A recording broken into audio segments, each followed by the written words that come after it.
బయ్యారం ఉక్కు ఫ్యాక్టరీ నెలకొల్పడం, పోడు భూముల సమస్యను పరిష్కరించడంలో గతంలో ఇక్కడి నుంచి ప్రాతినిధ్యం వహించిన ఎంపీలు విఫలమయ్యారని బీఎస్పీ జాతీయ కోఆర్డినేటర్ బాలయ్య విమర్శించారు. మహబూబాబాద్ జిల్లా కేంద్రంలోని పలు వీధుల్లో మహబూబాబాద్ పార్లమెంట్ బీఎస్పీ అభ్యర్థి కోనేటి సుజాత ఏనుగు గుర్తుకు ఓటు వేసి గెలిపించాలంటూ ప్రచారం చేశారు.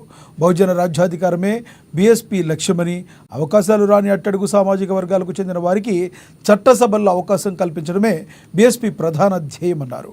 నోట్ల రాజ్యాన్ని ఓడించాలి, ఓట్ల రాజ్యాన్ని సాధించాలని పిలుపునిచ్చారు.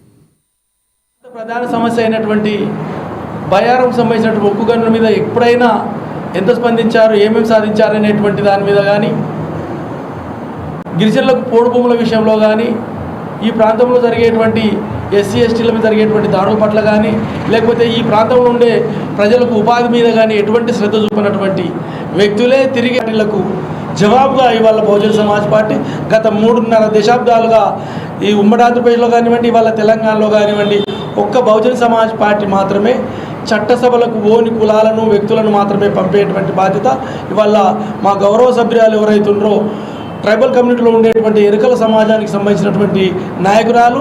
మేమేమంటా ఉన్నామంటే అవకాశం ఇవ్వడం అనేది చాలా ప్రాథమికమైన కర్తవ్యం రాజకీయ పార్టీలది. అవకాశం అట్లాగే అది